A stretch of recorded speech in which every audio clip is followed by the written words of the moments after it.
close your eyes and prepare to meet the most shocking man in human history.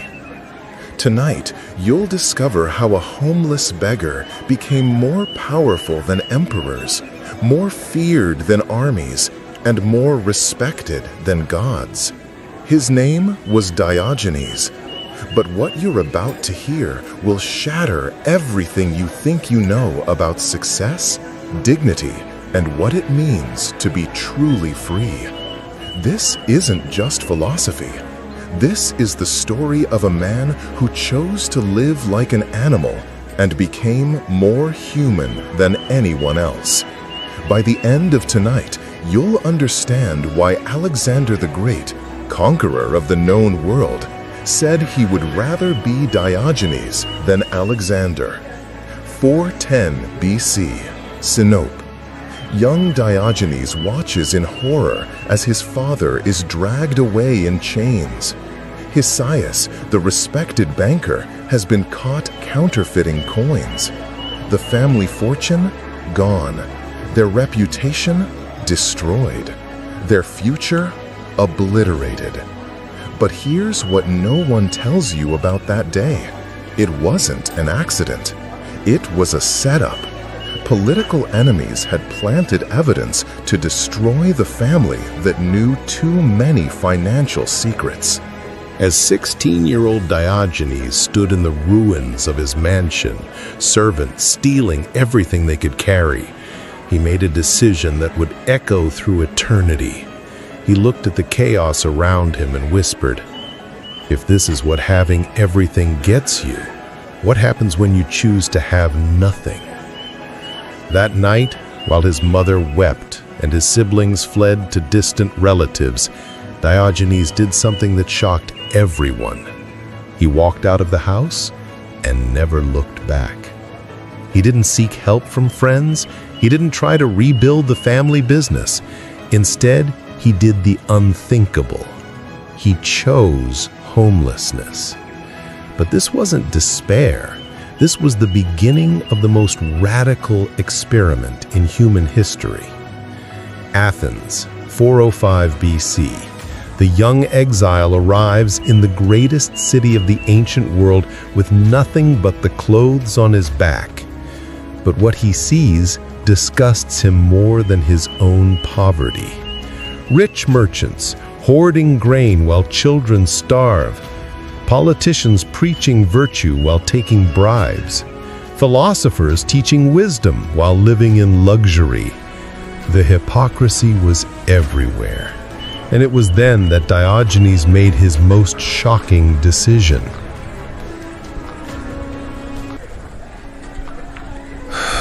He would live like a dog, not as an insult, as a philosophy, because he realized that dogs were more honest than humans. They didn't pretend to be what they weren't. They didn't hoard what they didn't need. They didn't lie, cheat, or steal. So Diogenes found an old wooden barrel in the marketplace and made it his home.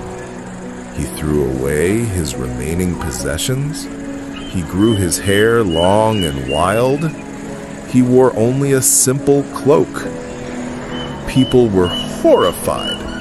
"Have you no shame?" they asked. His response became legendary. "Why should I be ashamed of living according to nature, when you should be ashamed of living according to lies?" But the real shock came when people realized he wasn't just playing poor, he was choosing to be poor. And that choice gave him a power no rich man could understand. Winter, 404 BC. Athens is freezing, and Diogenes is sleeping in his barrel in the agora. A wealthy merchant, feeling sorry for him, approaches with food and warm clothes. "Poor man," the merchant says, "let me help you. No one should live like this." Diogenes looks up, with eyes that seem to pierce through the man's soul, and responds, poor man. Look at yourself. You're a slave to your possessions, your reputation, your fears. You can't walk through this city without guards. You can't sleep without worrying about thieves. You can't eat without fearing poison. I own nothing, so nothing owns me. I fear nothing because I've already lost everything. I need no one's approval because I've already been rejected by everyone. Tell me, who is truly free? That night changed everything, because Diogenes realized he had achieved something impossible: complete independence. Not just financial independence, psychological independence. He could say anything to anyone because he had nothing to lose. He could go anywhere because he had no possessions to protect. He could be completely honest because he didn't need anyone's approval. But his real test was coming, because word of this strange homeless philosopher was spreading, and it would eventually reach the ears of the most powerful man alive.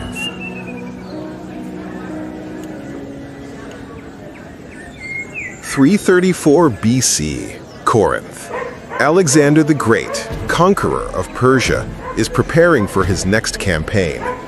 He has heard about this strange philosopher who lives in a barrel and decides to meet him. Picture this: the most powerful man in the world, surrounded by generals and bodyguards, approaches a homeless man sitting naked in the sun. Alexander, in his golden armor, stands before Diogenes and says, "I am Alexander the Great. Ask me for anything, and I will grant it." Diogenes looks up slowly, studies the young conqueror, and says, "Yes, you can do something for me. Step out of my sunlight. You're blocking it." Complete silence for 3 seconds. The generals are outraged. How dare this beggar disrespect the king of the world? Some reach for their swords, but Alexander stops them, because in that moment, he realizes something that will haunt him for the rest of his life. This homeless man has something Alexander will never have: complete contentment. As they walk away, Alexander turns to his generals and makes the most famous statement of his career. "If I were not Alexander, I would want to be Diogenes." But why? What did he see in that moment?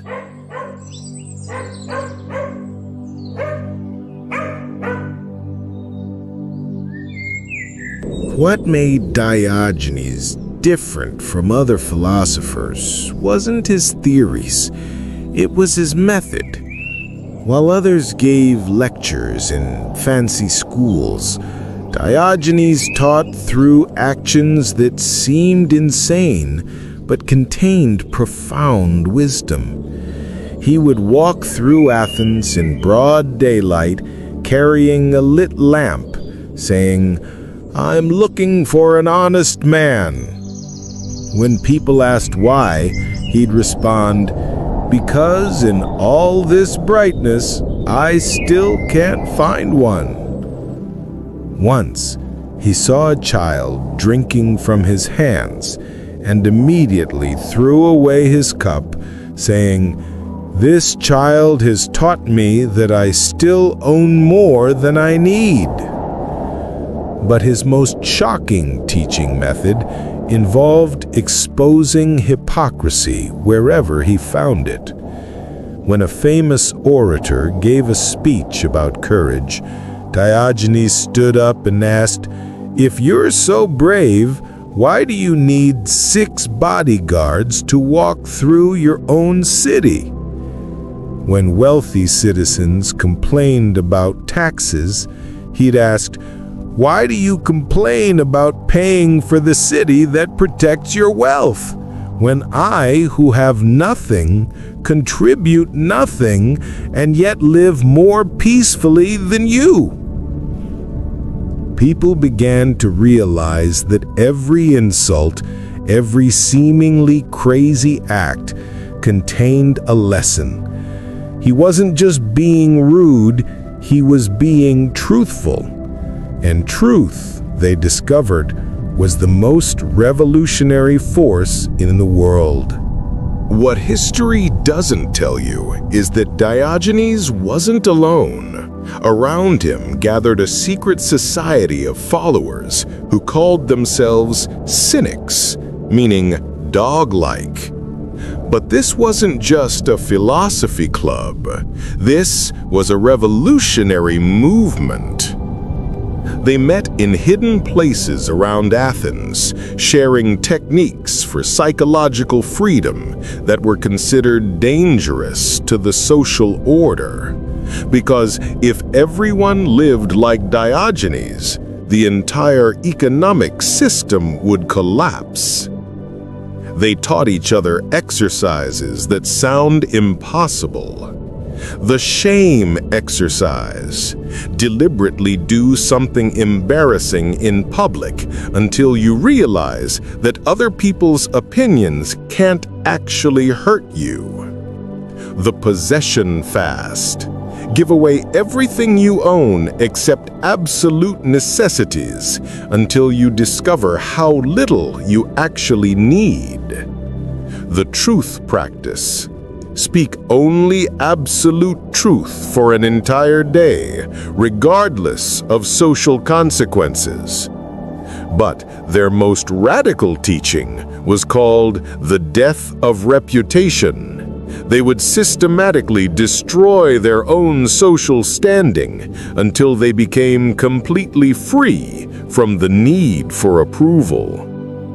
This terrified the authorities because they realized that people who needed nothing and feared nothing couldn't be controlled.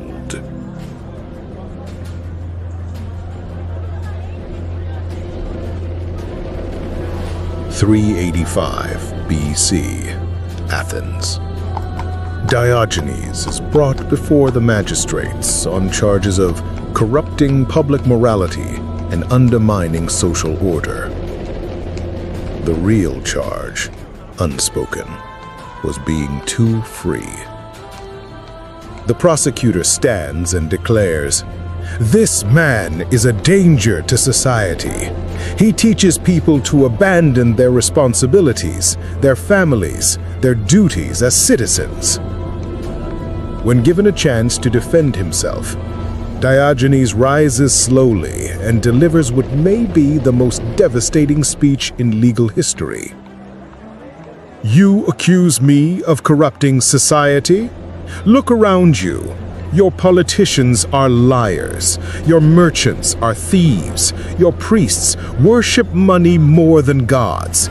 Your citizens are slaves to possessions they don't need, bought with money they don't have, to impress people they don't like. I have corrupted nothing because there was nothing pure to corrupt. I have simply shown you what you really are, a city of slaves pretending to be free, of poor people pretending to be rich, of cowards pretending to be brave. You want to punish me for holding up a mirror, but the reflection isn't my fault." The court was silent, because everyone in that room knew he was right. The verdict? Guilty of being honest in a world built on lies. The punishment? Exile from Athens. Diogenes' response? I condemn you to stay here.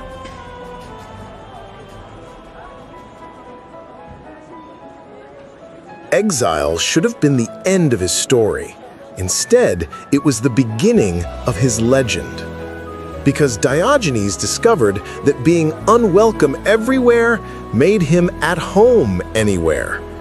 He traveled throughout the Greek world, and everywhere he went, the same thing happened. People would be shocked by his appearance, offended by his words, and then completely transformed by his honesty. In Sparta, he told the warriors, "You train your bodies for battle, but not your minds for peace. Which is more important in a life well lived?" In Delphi, he asked the oracle, "Why do people come here seeking answers when they already know what they should do, but lack the courage to do it?" Word spread faster than he could travel. Stories of the man who owned nothing but feared no one, who needed nothing but helped everyone, who respected no authority but truth itself. Kings wanted to meet him. Philosophers wanted to debate him. Common people wanted to follow him. But Diogenes had learned the ultimate lesson. The moment you start enjoying being famous for being wise, you stop being wise.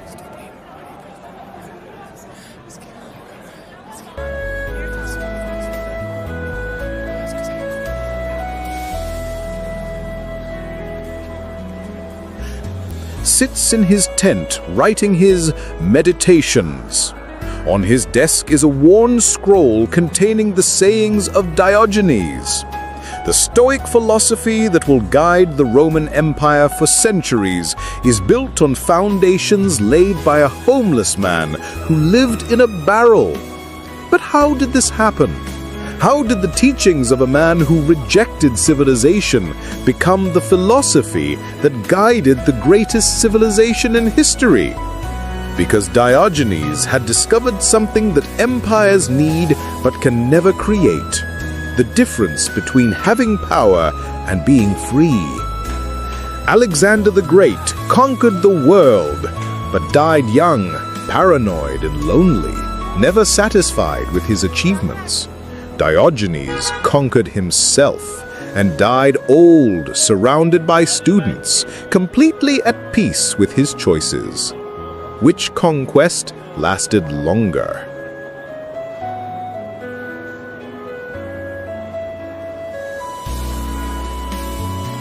Today, Alexander's empire is dust. His palaces are ruins. His gold is scattered and lost. But Diogenes' ideas are still changing lives, still challenging assumptions, still asking the question that terrifies every generation. What if everything you think you need, you don't actually need?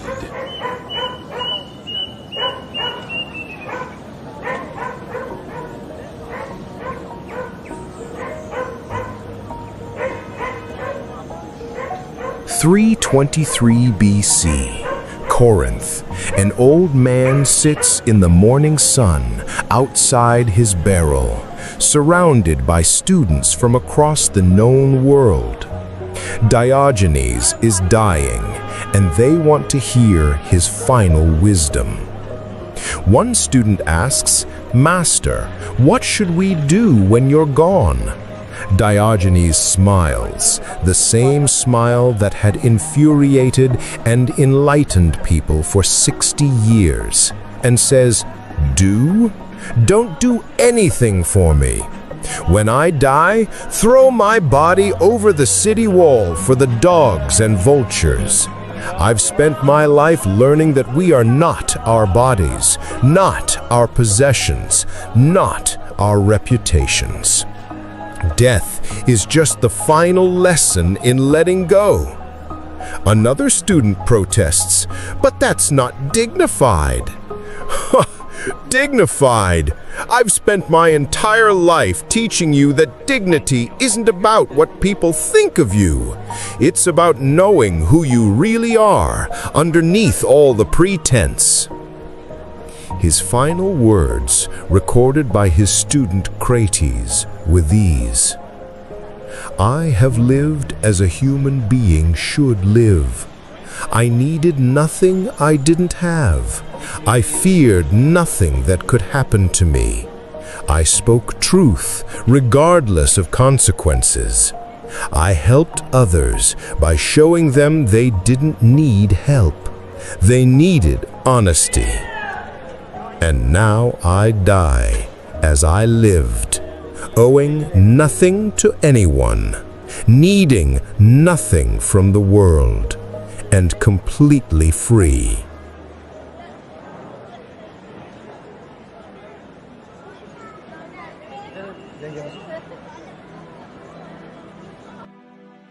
So, what's the real secret behind Diogenes' transformation? How does a banker's son become the freest person who ever lived?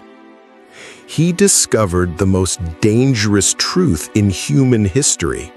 Almost everything we think we need, we don't actually need. We don't need approval from others. We need approval from ourselves. We don't need security. We need courage. We don't need comfort. We need meaning. We don't need to fit in. We need to stand out. But here's the part that will change your life. You don't need to live in a barrel to apply this wisdom. You don't need to become homeless to become free. You just need to be honest about what's really controlling you. Are you working a job you hate to buy things you don't need to impress people you don't like? Are you avoiding difficult conversations because you're afraid of what people might think? Are you staying in situations that make you miserable because change seems scary? Diogenes would ask you, why are you choosing slavery when freedom is always available? Because here's what he learned that no one wants to admit. Freedom isn't about having